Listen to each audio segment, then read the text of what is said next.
we definitely learn from clients because it's a problem that we haven't encountered before, or it's a new medication that we haven't had somebody on that we're working with previously. Or it's the exact same problem we had last Tuesday, but a totally different person, so it needs completely different strategies. Right. Yeah, that's real. And then from students, because students will ask questions that you've just never considered. And sometimes that's really extremely valuable as a teacher, because you're like, okay, I'm going to consider that now. I'm going to dive in. We're going to learn this together. This is fun, Yeah. So I'd say that's an ongoing stream of new information and experiments and so on. Welcome to the Herbalist Hour. This is where community gather, merging the power of people and the flowers, the sweet and the bitter to the salty, the sour. Umami, it's time for the Herbalist Hour. Welcome back to the Herbalist Hour. Today, I'm honored to have on Katja Swift and Ryn Midura. Welcome to the show, you two. Hi, how's it going? It's going good. How are you two? Really good. Nice. Happy to be here. Pretty excited it's fall. Oh, I know. Yeah, this is definitely, it's probably cliche, but everyone says it's their favorite season. It's my favorite season too. I love the fall. It's really the best. It really is. First, I want to publicly honor and thank you two. I'm not sure if you remember this, but 6 years ago, you two recorded the very first Herb Rally podcast. Do you remember doing that? I remember. That was fun. That was so many since then. Wow. Totally, yeah. We're up to like 700 episodes, and y'all have at least 100 episodes, I'd imagine, right? How many are you working on? 200 and you know what? Hang on. Yeah, it's been a minute. We're up to 221 so far. Awesome. Well, and to be fair, I say 700 episodes, but some of those are like 60 seconds, so that those don't really count. Y'all's are information-packed, dense. You come out with I want to say weekly episodes. So, dear listener, there probably is a lot of overlap here, but if you're not already subscribed, it's called the Holistic Herbalism Podcast, right? Yeah, that's us. Awesome. Go subscribe to the Holistic Herbalism Podcast if you dig Herb Rally and the Herbalist Hour and whatnot. So, well, why don't we kick things off? Ryn, I heard you're the person that tells this story usually. I've always wanted to know, and I'm sure the audience wants to know, how did Katja and Ryn meet? Sure. Well, what I usually would say is like through a social scene first, right? So we had an overlapping set of friends, but the thing was that like I came into Boston and I got into the scene and I met some folks, but she had been around and then gone. I had just left like 2 weeks before he got to Boston. I was leaving Boston to move to Vermont to farm. Yeah. So then I was there for, like 5 or 7 or 8 years or something. I thought I knew everybody. But then one day, like everybody was like, Katja's coming back. Katja's coming back. This person that everybody loves and I've never heard of. And then I met her and I was like, well, oh. Oh, okay. Yeah, I get it now, yeah. So we started hanging out and she'd already been an herbalist for like 12 years at that point. And I was at her place and I was like, hey, what's with all these weird herb like jars in her closet full of plants and stuff? Like many herbalists who have small apartments, I converted the coat closet into an herb closet because you can just throw your coats on the couch. Right. Your herbs need a special spot. Yeah. So I don't know, you probably were trying to hang your coat or something. And you were like, what's with all these jars? Yeah, but she enchanted me, and then the herbs did too. I get it.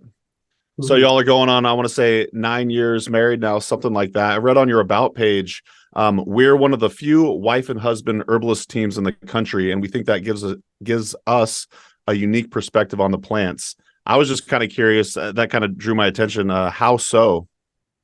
Yeah, well, for one thing, and this is really helpful in the way that we teach together so often, is that our bodies are quite different from each other.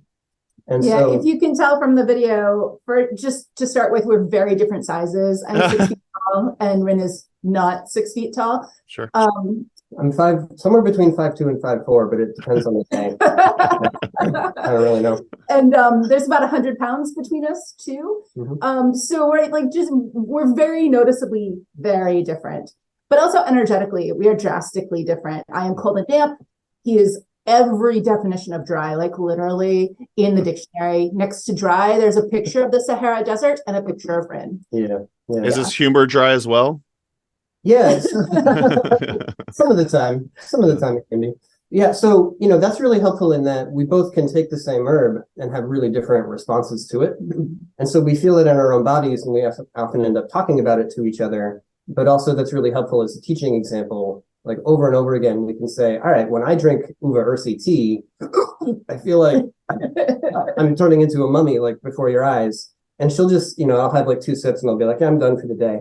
And she'll drink a quart of it. Oh, I love it. Just feel great. Like I literally have to ration Uva Ursi because it's not like an everyday tea. You shouldn't really drink it every day. But I love it so much. Mm-hmm. And I really would drink it every day if it wasn't so stimulating on the kidneys. Yeah. Yeah. Sure. Yeah. So that and then also just kind of different life experiences. You spent a lot more time in Russia, Germany than I ever will, I think. I lived overseas a lot, but also, I farmed for years and I have lived a lot more in nature than Ryn was able to do in his early years, making up for it now, but yeah. So with just a lot of different backgrounds to bring. I also I grew up, my mom was a nurse and then later a medical transcriptionist. So I came into herbalism with a medical family background. I didn't study medicine in school, but I came with a medical family background. And Ryn came with a philosophy background, which it turns out is really helpful as an herbalist. Yeah. How so, would you say? I find that sometimes when I'm trying to explain something to a person and come up with an image or a metaphor, something like that it can be helpful to think about, I don't know, classic philosophy thought experiments, like the mind in a jar problem or things like that, and use those as a way to present a concept and express that. Also in pedagogy, in how do we structure the information we want to give to people. Yeah. You've done a lot, prior to your herbalism career, you've had more direct teaching experience. Mm. I got a little bit of that sort of just before I became an herbalist. And that was in the context of teaching martial arts. And then I met Katja and started to learn herbalism, and she taught me all trained up, and then we began teaching classes. But yeah, when you want to put together information for people in a way that they're going to be able to receive and understand, and have a plan of ideas to unfold so that each thing builds on the last and all of this, that I feel like philosophy training has been really helpful there. Yeah, just listening to your podcast, you guys have a really great back and forth banter, and I know that's why a lot of your fans really like it. And yeah, you guys fill in each other's gaps where you may lack the knowledge of the other person. So that's really neat. Well, why don't we talk a little bit about plants? Also on your podcast series, I want to say you used to call it A to Z, but maybe not. Now you call it what's on your apothecary shelves. But I was wondering, could we talk about something from your apothecary shelf, and perhaps even as we chatted about pre-show, maybe Schisandra? Yeah, sure. So we did a little profile of Schisandra not too long ago on our podcast feed, but it is one that I've been thinking about a lot recently. To back up just for a second, we decided, I don't know, I think it was over a year ago. Yeah, it's been a minute. We were like, oh, what should we talk about today? And we kind of just didn't have a brilliant idea. And then we were like, we should just do a quick materia medica of everything that we keep on our shelves. And the stuff that we need every day. And we thought that would take like 2 months. I don't know what we thought it would take. We definitely did not think it would take however many year and a half or 2 years this has been. Yeah. But it turns out there's a lot of herbs on our shelves. When we say on the shelf, it's these are the herbs. If you're on the audio format, right? So behind us there are rows of shelves that go up to the ceiling from countertop height, and they're full of jars, and the jars are full of herbs. And this is not all of the herbs in our house. These are the ones that we want to be able to get to at a moment's notice. Mm. So there's the cabinets and stuff that are stuffed with them, and there's bins everywhere. And like most herbalists, you kind of accumulate. But these are the ones that we turn to frequently enough that we want to just be able to grab them. And it turns out there were quite a few. So. Yeah. Anyway, so that series is still ongoing, but yeah. Yeah. So, Schisandra is one that we've been talking about, we've been thinking about a lot in the past several months for a lot of reasons. It's an herb that we think of honestly very frequently for modern people. Your listeners may be familiar with Schisandra as an adaptogen. They might be familiar with Schisandra as an herb that can improve blood sugar regulation. Those are kind of like the sort of herbal side and the sort of like the interest of the supplement world and like your naturopath friends in herbalism side of view on Schisandra these days. Yeah.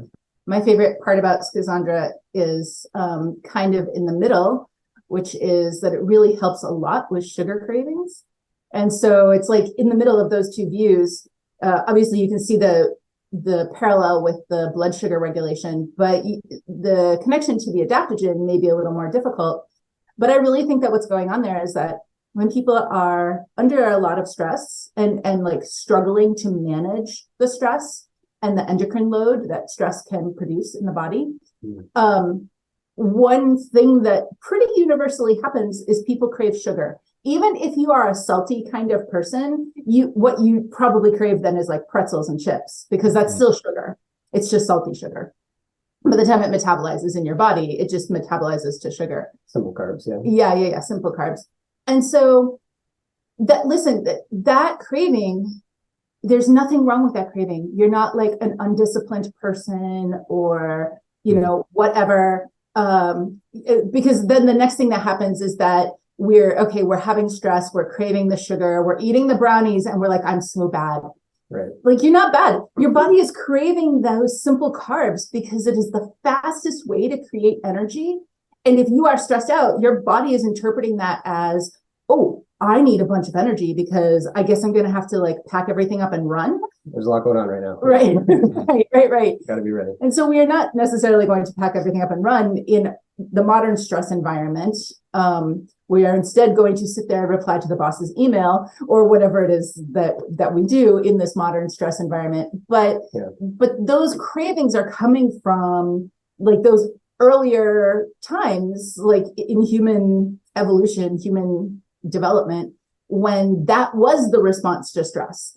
And so that like that's just the body trying to help itself, trying to say, okay, this is what I need. I'm going now. Yeah. And so that correlation to a decrease in sugar cravings is that as the body is helping to normalize endocrine function and sort of like repair some of the pressure that has been on the endocrine system, the need to crave sugar reduces because you're like, oh, I'm doing better. I don't actually need the brownies so much. Yeah. It is like it's not magic. It is definitely tied into that adaptogen function. Yeah. So it's something that that you can feel with Schisandra when you work with it. And one way that we often have people to explore that is to get the berries like this, just dried, and just eat 10 of them first thing in the morning every day for 100 days. Very math structured 10 for 100, Very that kind of thing. Yeah. But that works really reliably. People try that. But what we also want to emphasize whenever we talk about this kind of thing, and this is something we bring up a lot in our free course for absolute beginners, we call that 4 Keys to Holistic Herbalism. We emphasize there that like you can just give people herbs, or you can just give people the names of herbs, which is even less and is also a thing people often equate, right? If I tell you the name of a plant, have I given you much information? Have I told you about like how to take it, how long to take it, what's an effective dose, who's a good manufacturer of a product even? Like maybe not so much, but people often kind of just leave it at that and feel like, especially on like Facebook comments or whatever, take Schisandra. Okay, how? Like when? There's a lot more to it than that. And so, when we're thinking like from that span from people who are brand new to people who want to be like, I'm a clinical herbalist, I'm going to give people advice. We want to think about those things that make the difference, like bring you up to that level. And you're like, okay, I can talk to you about Schisandra, different ways you can take it, eat the fresh berries, get this capsule from a good manufacturer, things like that.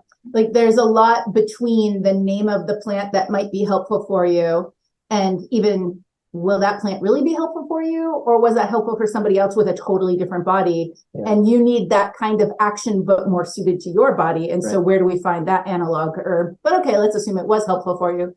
How do we get from that herb to your body and the improvement that you're trying to see? And all of that is in the holistic part of holistic Of holistic herbalism, Yeah, right. and then the other thing too is like, and we do try to raise that from the very beginning in our 4Ps course or like any other like day one class that we teach. It's going to be like, yeah, have Schisandra, but also let's talk a little bit about what kind of carbs you get and how often and when in the day. And could we start your day off with something that's more protein focused? And that would change the way you get cravings in the day and when you're like hungry for sugar, right? So that plus Schisandra is more powerful than Schisandra alone. And if we also like take a 10-minute walk after every meal and sleep 30 minutes more in your night, those might not be enormous changes, but when we start stacking them together, we can see really incredible effects. And so, we're always focusing on that. And that's both a thing for beginners to understand from the start. When I work with herbs, I'm also working with the rest of my life. But it's also a really important thing for people who want to be clinicians to understand as part of the job, to not just give even the complex recommendation of the herb. Yes, this type of Schisandra, this dose, this long, right? And also here's some lifestyle stuff that's going to intensify that effect or smooth the transition for you, right? I think it's also really important to recognize that as a clinician or as a community herbalist, just helping somebody at your kitchen table, it isn't that we recommend these other strategies along with the Schisandra just because, this would be good for you, or these are, quote, healthy. Like really teaching that, okay, listen, this problem here with the sugar cravings or the blood sugar regulation or whatever it is that we're trying to address with Schisandra has an endocrine component. And Schisandra is going to help bring that into balance and reduce the pressure on the endocrine system. But there are other things that we can do to reduce that pressure as well. And so when we shift to less carb, more protein in the morning, this is how that strategy is going to impact your hormonal cascade and assist with the work that the Schisandra is trying to do. And if you take a short walk, 10 minutes twice a day, that will impact your hormonal cascade in this specific way, which will assist the work that Schisandra is trying to do. Right. And so really being able to, first off, understand how all of this weaves together, but then as you advance, to teach that to the people that you're trying to help at whatever level you're trying to help them. Right. Yes. To do that differently for each of the different people who shows up for you, right? Because some people want, 6 pages of citations, and other people want a story of your own experience, or like an archetypal elemental sort of image of what this herb is doing in their body and how that fits in with the archetypal elemental aspects of daily lifestyle changes, because those are there too, right? Those aren't just restricted to our plants and our flower essences and crystals and stuff like that, right? They're in everything too. Yeah.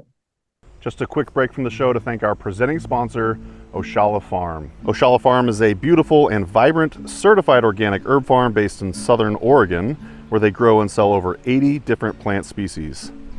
The founders, Elise and Jeff Higley, have been longtime friends, so I highly trust their growing methods and ethics. You'll love the potency and vibrancy of all the herbs they have to offer. To learn more and purchase their herbs and other organic goods, head to oshalafarm.com.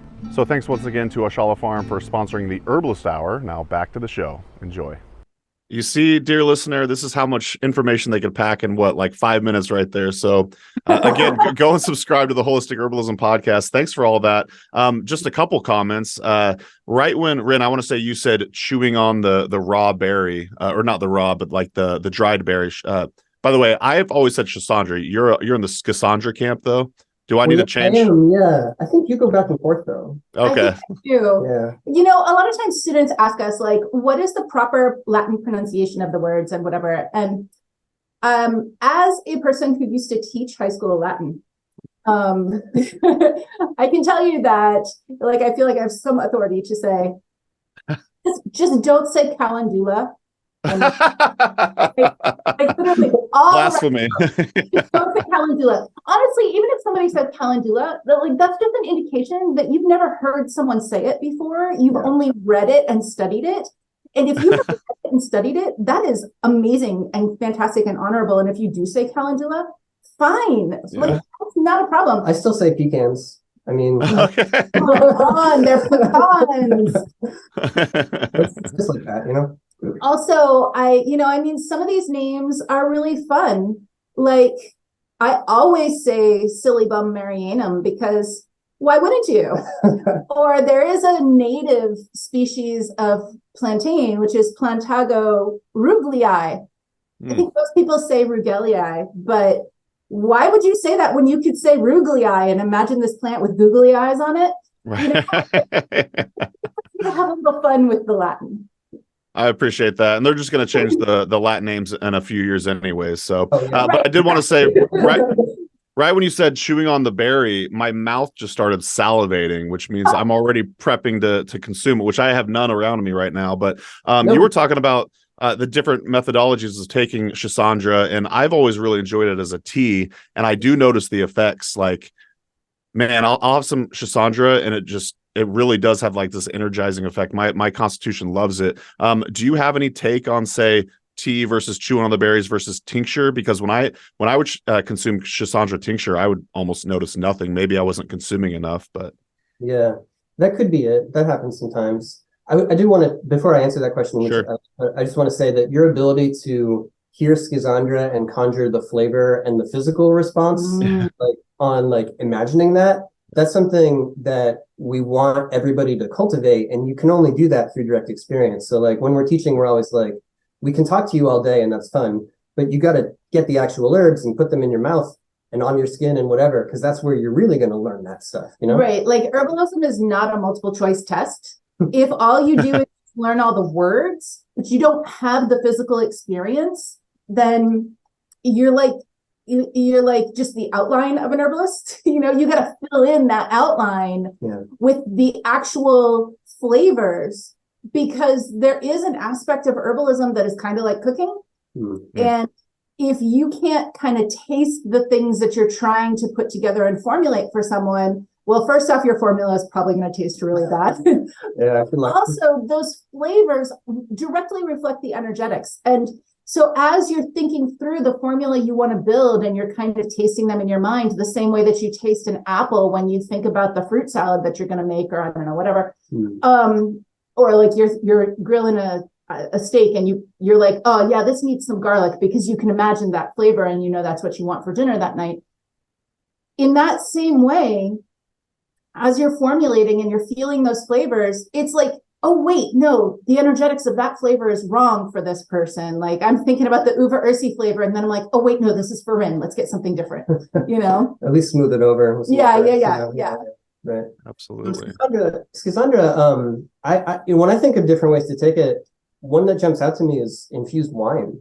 And we've had a habit for a lot of years to have a kind of a cycle of making some infused wines, and one of my favorites is, I call it red over white, because you start with a white wine, usually kind of a sweet one is what I go, not like Riesling sweet, but you know, a little in that direction. But then you put in, I usually go with like elderberry and some goji berry, some rose hips, some hibiscus calyx, and then some Schisandra berry as well. And you let them macerate in there for a while, and it looks like red wine, right? Like it really like red wine. It gets all those anthocyanins and the pigments and the colors in there, and it gets really dark. And then you drink it, and it's like a refined version of drinking a Starburst candy. I like that. It's like sour, fruity, you know, kind of complex, but yeah, it's really, really good. And Schisandra is great that way, or we've infused it straight into like bold red wines. Yeah, I prefer it in a red. I have found tincture to be really effective, but I do take fairly high doses of tincture, just sort of categorically. Yeah, your dose is more like a swig than a swig. Yeah, I don't bother with a dropper. I take a little mouthful. But I have found that to be super effective, and to have like a direct impact on sugar cravings. And I feel like, you know, with so many different herbs, there's like a sort of keystone effect that you feel really overtly, that is like an indication of other effects that maybe you don't feel so directly. They're happening and they're important, but you don't have like a really good way to express that those things have happened. And I feel like the sugar craving thing is that keystone effect for Schisandra. It's really hard to say, oh, look, my endocrine glands feel more harmonized. I don't know. What does that feel like? What if it feels like is that you're sleeping a little better and that you're maybe not getting as cranky in the day or like whatever? But sometimes it's hard to notice those things. Yeah. Maybe kind of cool down some. Right. But like, oh, hey, I didn't actually eat any cake today. Like you notice that, Sure. Yeah. So I do find that with the tincture, but I don't think it would be effective at like a half a dropper full. I think maybe like 3 droppers full. Yeah, it depends on your body size and metabolic rate, lots of factors. But yeah, and that one, it's an adaptogen, right? So we can take these in larger doses. I think sometimes what happens is people get hit by the flavor punch and they're like, yeah, I've had, this is enough, 10 drops, I'm good. Yeah, right. And, if you're working with Schisandra because you wanted to get, some digestive stimulation, you don't need to have enormous doses. Right? True. One little berry will do that work for you. If, however, you are working with Schisandra because you wanted a really strong glucose regulation effect, like assisted effect there, but the flavor was a little too much for you, you could blend it with Tulsi, which also has a really good blood glucose level, like recovery rate improvement.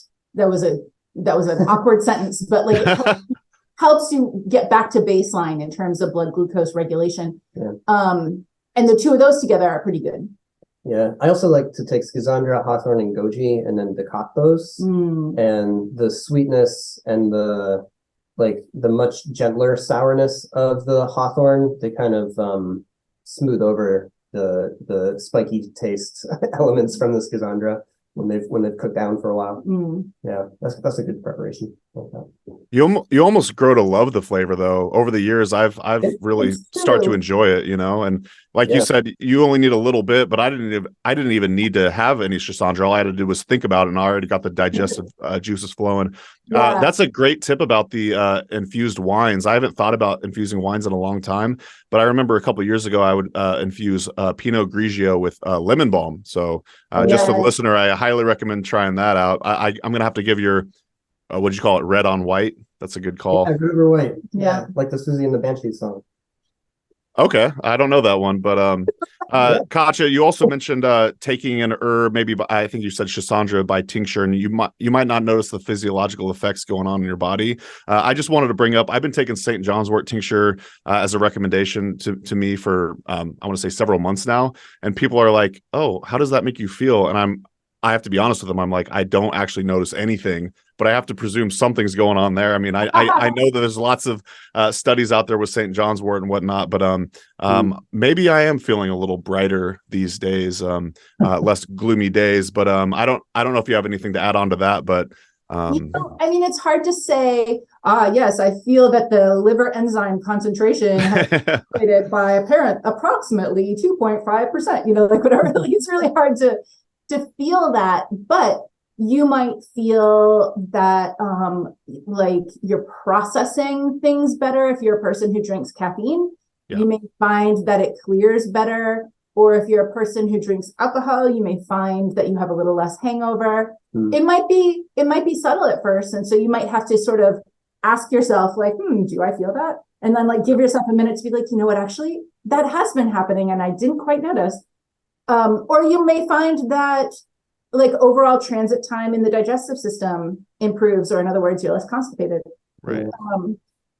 Right. And you might not attribute that directly to St. John's wort, especially if you're thinking about St. John's wort in neurological terms. Yeah. The digestive system and the emotional nervous system are so tightly twined. And if you think about, like, to not be too delicate about it, if you just think about constipation, physically it's quite uncomfortable, emotionally it's a thing, and those two things are connected. And so like if you think about St. John's wort's emotional effects directly in terms of the digestive effects, and you're like, I am a little less constipated and also a little less emotionally constipated, Yeah, those would be the kinds of effects we would be highlighting for somebody who was going to work with St. John's wort for that. Would be like, all right, this is what we're going to look out for over a period of time that might be, like you said, a few months or 6 months or something like that. Yeah. And it can often be hard to kind of think back to where you got started from, you know? Yeah. And then so it's like, all right, well, what are we going to track and how are we going to do that? And both as like a thing for students or people studying herbalism or working with herbs to do for themselves, when you're learning a new herb or when you're experimenting with a new herb for yourself. But then, yeah, also when you're going to be a clinician and you're going to recommend the herb to someone else, you want to help them to get some of those goalposts or those way markers, right?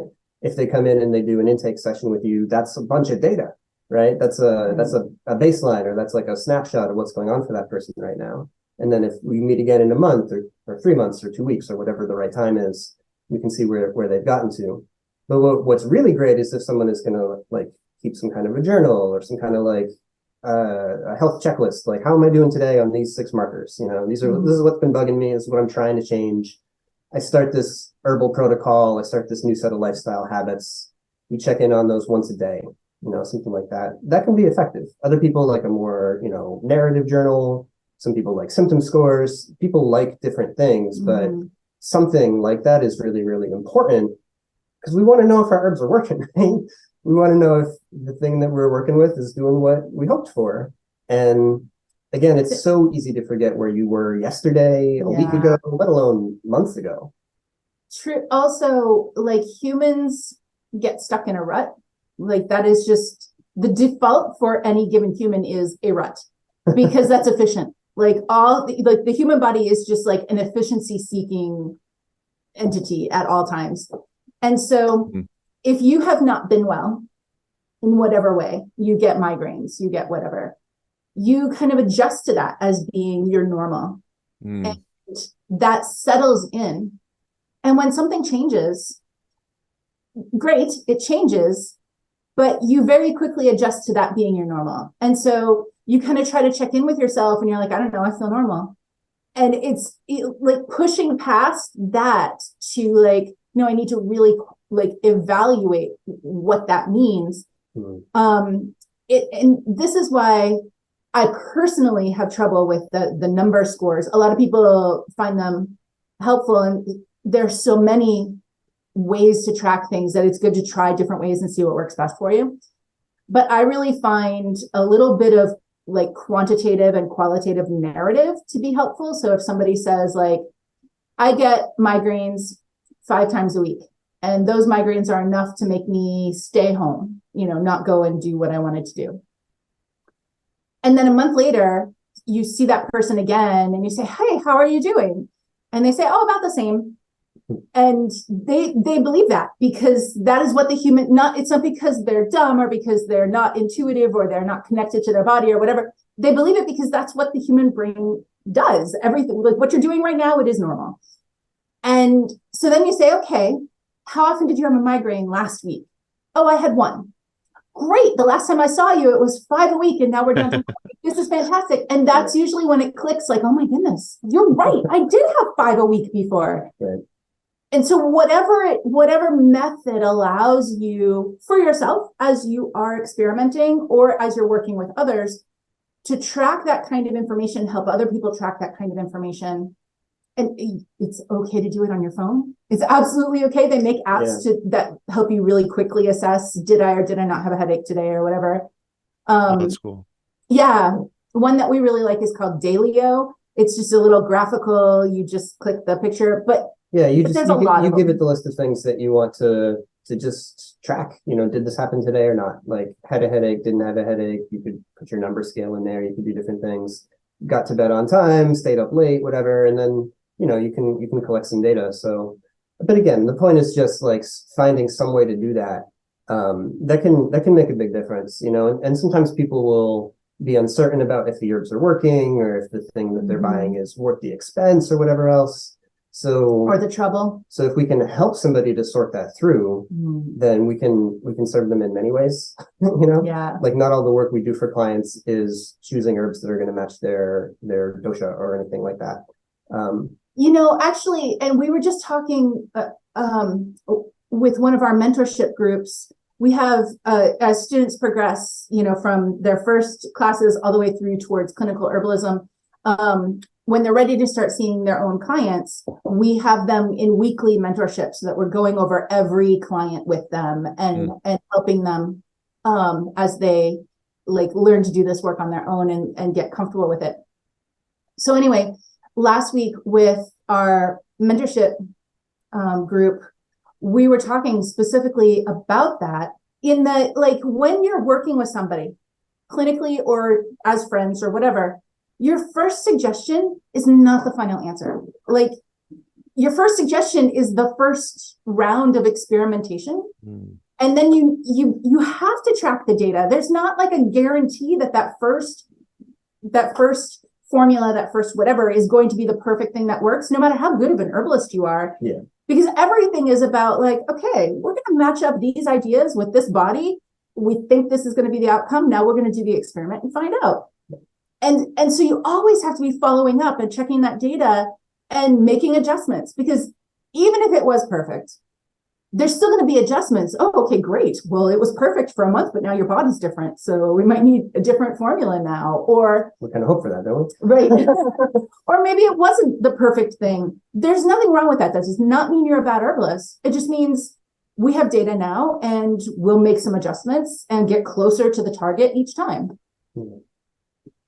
So much good stuff there. I want to say, as far as the St. John's wort stuff goes, versus I had a linden infusion the other day, and I noticed the physiological effect immediately. Like it's just so crazy to feel like immediately brightened and like my mood lifted. And, you know, I always joke that I'm going to get these knuckle rocker tattoos that say herbs work on them, even though it doesn't quite fit. But like, it's moments like those where I'm like, shit, herbs really do work. And I'm sitting here, you know, taking St. John's wort tincture every single day for months on end without actually feeling it. But, you know, based on how you chatted about that, Katja, looking back, I'm like, you know, I have had, say, less certain spells over the past few months and whatnot. And like you said, it's like, what is your normal? You have to like compare it to when you first started the program then versus now. But totally. Yeah. And, you know, things are always an experiment for many reasons. Some of them are centered in that individual that we're trying to make suggestions for. Some of them are just centered in the fact that humans don't know everything, right? So we were talking about Schisandra before, and like one of the things, if we go to PubMed, right, and we search about Schisandra right now today, we're going to see a lot of stuff around potential herb-drug interactions because of some influences this can have on some liver enzymes. There's some indications it's kind of similar to grapefruit, where it might generally slow down drug metabolism, and that can be a problem just as much as accelerating drug metabolism in the way that St. John's wort can do. Particularly because now you might have that drug lingering in your system for longer than you expect. Guess what that means? You're probably going to get more side effects, right? So it's something to be aware of. And grapefruit, this is like totally extremely well proven, and not just in petri dishes, but in living people and all of that. Schisandra is an interesting case though, because that concept is out there in the medical literature. And so if you're going to be a clinical herbalist, you should be conversant with that. But there is still some question about how much of those studies or that data does translate to the way people are working with Schisandra as herbalists or as people drinking Schisandra kombucha. Or, you know, that sounds kind of good. It is good. Yeah. There's a kombucha maker in central Massachusetts that makes a Schisandra kombucha. Awesome. It's awesome. Yeah. Plus, you know, Schisandra is an extremely popular herb in South Korea. I have a number of students in South Korea because we have a number of students in South Korea because we teach for the pharmacy schools. It's one of the things we do. And so we teach pharmacists who are like in their 6th year of training, and they come hang out with us for 6 weeks, and we try to teach them herbalism, kind of like this is what your profession used to look like. And that's cool. Again, you know. But we get a lot of students who are from South Korea, and they're very familiar with Schisandra under the name Omija. So I've been interested to look into to see what like South Korean scientists have to say about herb drug interactions with Schisandra, because I feel like that could be a little more based in reality, right? Yeah, where it's so much more commonly a part of their like diet, soda, but you know, whatever. Sure. Yeah. Right. But these kind of things are necessary whenever we look at information from science about herbs, right? It's like there's the study itself, there's like the report that they wrote about it, there's the abstract of that report, there's the press release that the university puts out based on the abstract, there's the news service like Eureka Alert or whatever that does a short summary of that, right? We're several levels away from the original thing. And so it's very easy for that stuff to get misinterpreted or overinterpreted or misapplied or whatever. And so again, herb drug interactions is just part of your life as a clinical herbalist. Especially today. There's very few people who aren't going to be on any medications at all. You'd be very limited in what you could do if that was a barrier to your practice. But you don't want to dismiss it. And I get a little anxious when I see people who are kind of like writing off these concerns like as a blanket statement, right? Yeah, and it's unfortunate because sometimes a scientific study comes out and like all this shocking whatever, and it wasn't well done, and it turns out that information is in fact not relevant. Like it might be relevant if you take an extract of a single compound from an herb and you get a whole syringe full of it and inject it into your stomach. That might cause cancer for you, but eating that herb is completely safe. Totally right? safe. This is like calamus and sassafras. I was going to say that. Yeah, exactly, right. So it's unfortunate that happens, because then when there are also studies that also have like, what, Schisandra has drug interactions, and like, is this crying wolf or is this real? Like you just have to check it every time without a bias. Yeah. It's part of the thing that we talk a lot about in our herb drug interaction course is, well, first off, how to do this research, but also just how to approach the research, not with your emotions. Yeah. And even like, what are the questions you're actually trying to answer? Yeah. You know? And listen, if like that scientific work around calamus, for example, where that study that talks about, or around sassafras also, where they're like, oh, well, this could be a carcinogen or whatever.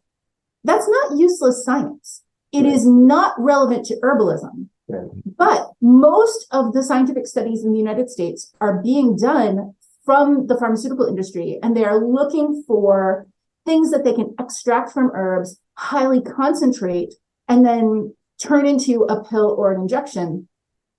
And okay, if they're going to do that, they do need to know that if you do that, oops, this one causes cancer, we can't use that. That is actually super important information, but it just isn't relevant to the practice of traditional herbalism. Right.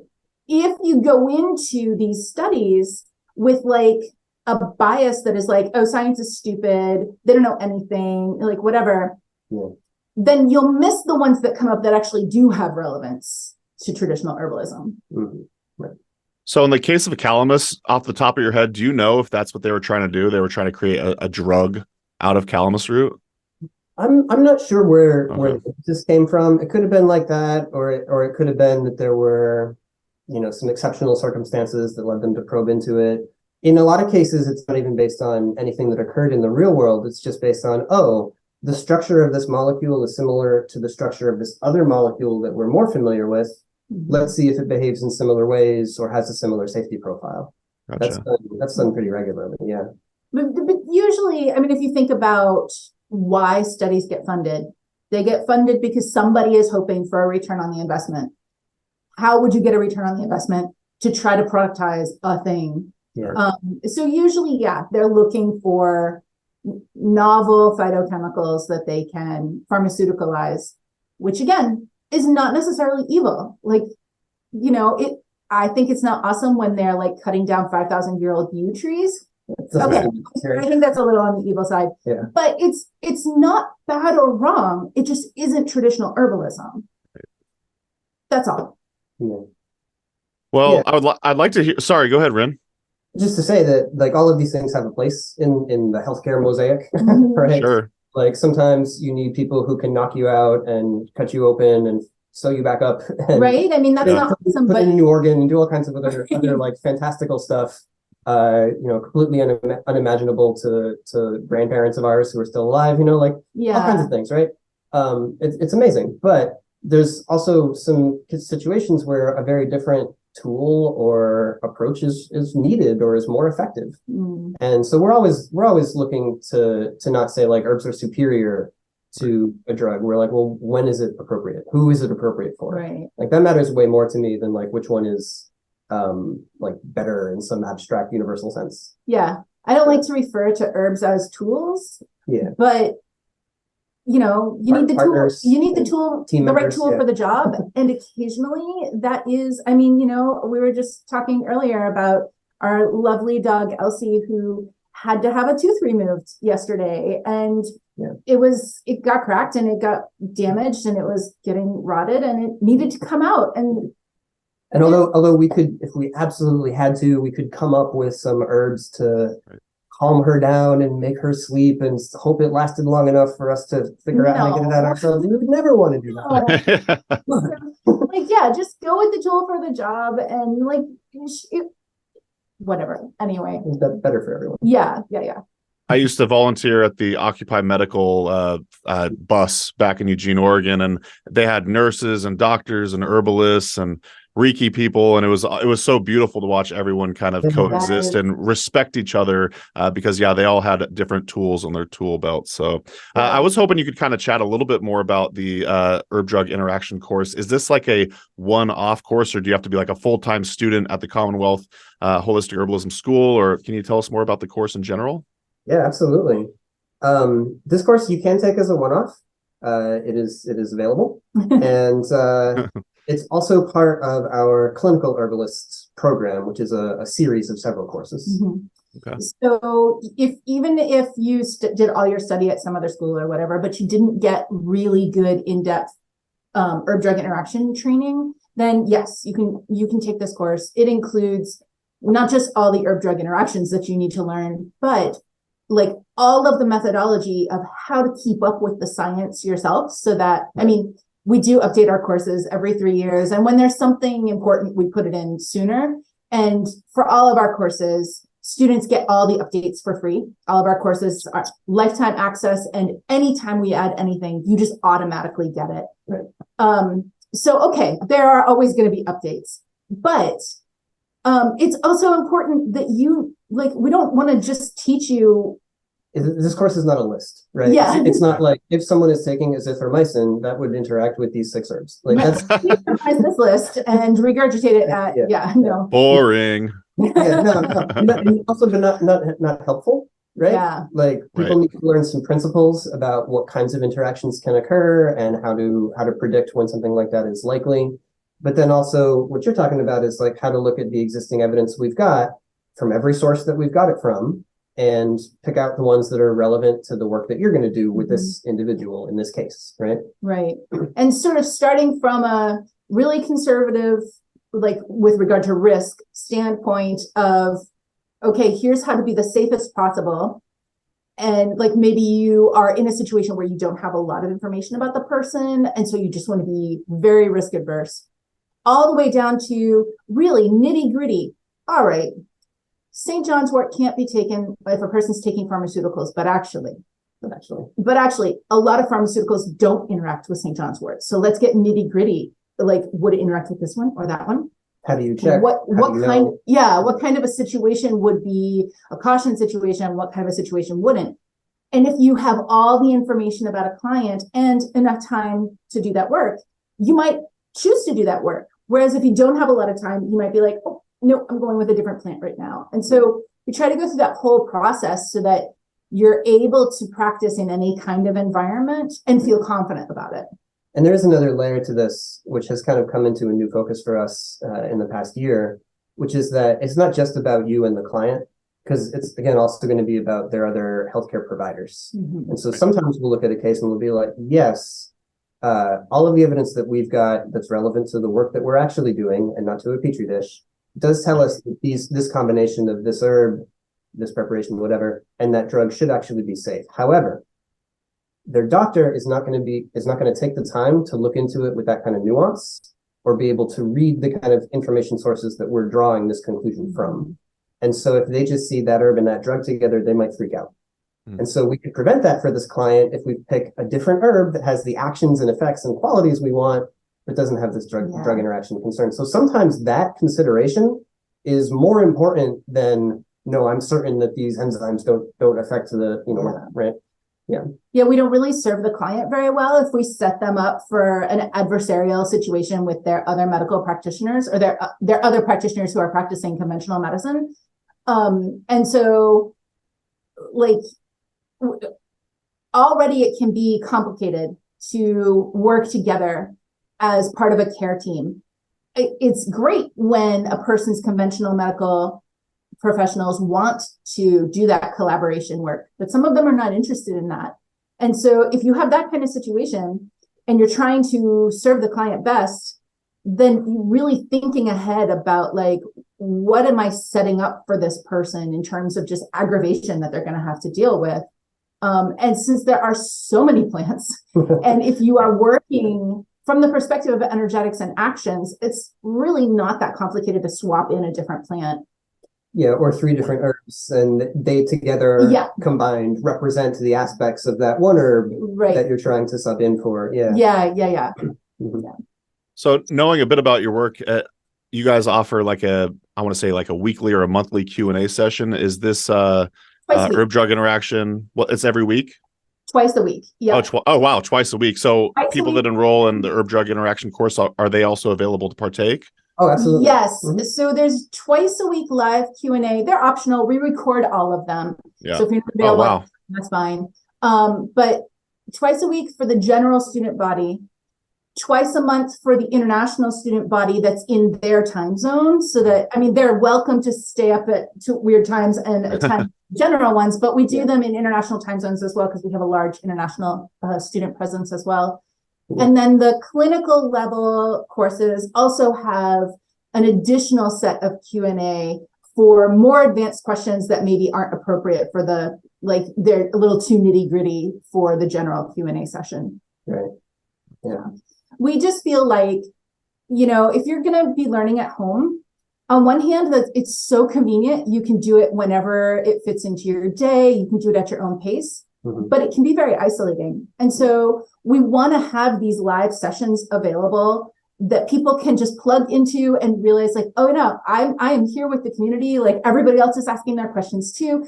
People are getting to know each other in the chat simultaneously as it's all going on. Yeah. We also have a student community, like a private one that's not on Facebook or social media. And it has a mobile app so that all the students interact with each other there. I mean, we also are there, but I'm in, you know. but they are forming study groups with each other and working on certain courses together and all this stuff. It's really cool. Yeah, we've been very. I mean, we held off on doing online education for several years, kind of waiting for some technology to mature to a point where you wouldn't just be sort of alone with your laptop and some video or whatever. But to get more direct interaction in several different sensory channels and access points. So we ended up finally launching about a year and a half before COVID started. Yeah. Good timing. Yeah, it was. Yeah, because it was really established by the time that we were pretty practiced in it by the time that everybody was like, "Oops, COVID." Right. But we started thinking about moving our live work online much earlier than that, and just we weren't happy with the technology. But we really find that now what's out there allows us to do all of the sort of lecture, all of the just knowledge transfer stuff people can do on their own time. We do everything on video and audio, and then we have printable stuff also, so that whichever way people learn best, if you just want to go for a walk and learn that way with it in your ears, totally fine. Yeah. We've got most of our videos closed captions. We're going to get all of them. Yeah, every week, or actually sometimes every day, more of them are captioned, but almost the entire family program and almost the entire community herbalist program are already captioned. So anyway, it just, we try to make the knowledge transfer part as flexible as possible, but then we also try to make it so that they actually know each other. Students actually can talk to real other students. And it's very similar to what we always say about, you got to taste your herbs, right? You got to talk to other people who are also tasting herbs, because they're going to have a different experience. And again, I can tell you that once and you can nod and be like, oh yes, people are different. But then actually talking to a lot of folks who are into herbs and working with them often, having weird ideas that you never conceived of, but then you get convinced and you try it and now it's your favorite thing too. This is part of herb school, right? So yeah, we wanted to make that real. Very good. Well, It sounds like you update it every 3 years, at least the herb drug interaction course. All of our courses, we all do of courses, 3-year cycle, so that they're like rolling, like, okay, this year it's this one, and then the next. So everybody is updated every 3 years. That's really cool. And I just had a couple more questions before we get out of here. You seem like the perfect people to ask this. What does your study habits look like for you two? Like, are you constantly learning via clients? Because if you keep updating your courses and everything, which is amazing for the students, especially the ones that purchase it, now they have lifetime access. What does a study habit look like for you two on, let's say, a weekly or monthly basis? Are you setting aside time to take new courses, read new books, etc.? I'm just kind of curious. For the two of us? Yeah. Yeah, I mean, right now, and really for like the last 6 months, I've been really obsessing on the impacts of COVID on the population, both in terms of just residual effects of COVID, even in a person who doesn't have long COVID symptoms, as well as long COVID specifically, and what that means for how we practice and what kind of changes we need to make in our practice. So I think I know for sure that I spend an hour every day reading studies for like the last 6 months on long COVID stuff and the impacts of COVID, even if you don't have long COVID symptoms. So like the impacts on the CD4 immune cells and whatever. A new one that I was reading this morning is that in children, COVID hides in the tonsils. Well, okay, as herbalists, that is really important information because we have access to the tonsils, like lots of tea, and there are herbs that directly can assist in dealing with something that's hanging out there and just waiting for a chance to come back again. Yeah. So, so that has been something that, we're both taking clients all the time, and and like you mentioned, we definitely learn from clients because it's a problem that we haven't encountered before, or it's a new medication that we haven't had somebody on that we're working with previously. Or it's the exact same problem we had last Tuesday, but a completely different person, so it needs completely different strategies. Right. Yeah, that's real. And then from students, because students will ask questions that you've just never considered. And sometimes that's really extremely valuable as a teacher, because you're like, okay, I'm going to consider that now. I'm going to dive in. We're going to learn this together. This is fun, Yeah. So I'd say that's an ongoing stream of new information and experiments and so on to play with. Yeah. Awesome. Thank you for sharing. Well, I guess as we wrap up here, what's next for CommonWealth Herbs? What are y'all, any exciting upcoming projects or anything? Yeah, well, the clinical course material is getting its refresh, and so we've been filming some material we're feeling really excited about for a course that we're calling Clinical Skills. Yep. This is primarily about, okay, you're going to see clients. What does that mean? Like, how do you prepare yourself? What do you need to do in advance? What does your paperwork look like? Okay, but now let's actually sit down with someone. How do you talk to a human? How do you get them to talk back to you? Yeah, everything from the legal part of running your clinic all the way through to like, how do you get somebody to tell you about their past trauma in a way that does not trigger them, but also gives you the information that you need to, decide on how to collaborate with that person. How do you put together a plan with someone? How do you go from, these are my 36 ideas that are all extremely awesome, to these are the 2 that you have the time, the energy, the money, and the focus to implement now. That will actually move the needle for you. Right. Yeah. Right. That course is, so previously we only ever were teaching that course live by like scheduled webinars. And now we are shifting it to the pre-recorded format, like our other courses, and then it has its own Q&A stuff. So it will have its re-release probably at the end of this month, and people will be able to grab that. But we're really excited about how the videos are coming out and the exercises. We have a bunch of great new ideas for our students, and we're really excited to see how they react to them. But awesome. Also so excited because when there's a course that you only teach live, it really limits the access to that course. And especially because closed captioning for herbalists, is that a class? You can't automate it. Like we Right. have a human who does all of our closed captioning because the AI does a terrible job at herbal closed captioning. Yeah. Mm. Plant names of diagnoses or medications or whatever. The robots, they're not quite there yet. Yeah. So Gotcha. there's so many, like even just like time in people's schedules, all that stuff. When it has to be live at a certain time, it limits who can attend. And I'm really excited that this is going to open it up for people. And the only time they have to fit in their schedule is just the live interaction time where they get to ask us questions. We don't have to use up their schedule time for the knowledge transfer. They can fit that in wherever it fits. Yeah. Yep. So that's what we're up to right now. Love it. Well, I was going to say we're about 60 minutes in and I haven't said the website yet. So CommonWealthHerbs.com, if I got that correct. And of course, dear listener, I'll leave links to all the different things we talked about in the podcast show notes. So thanks you two so much for joining me. Wow, you really brought a lot of information. We talked about Schisandra probably for 20, 30 minutes maybe. So there's so much useful information and takeaways. And I probably got around about like maybe a quarter of my questions in. So Sorry. no, that I love it. I absolutely love it. I know the audience is going to love this episode as well. So any closing thoughts as we wrap up here? Let's do it again sometime. That'd be great. Questions and Yeah. we'll see what you can do. Yeah.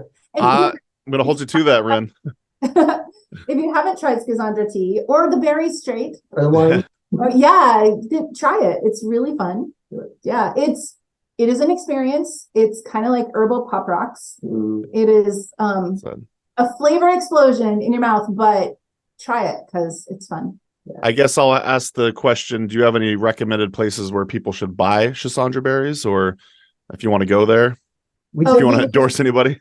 We usually recommend Mountain Rose Herbs. Sure. Yeah. Especially if you are new to herbalism and maybe you don't know a lot of local places, or you feel like you're not certain about your skill in assessing quality.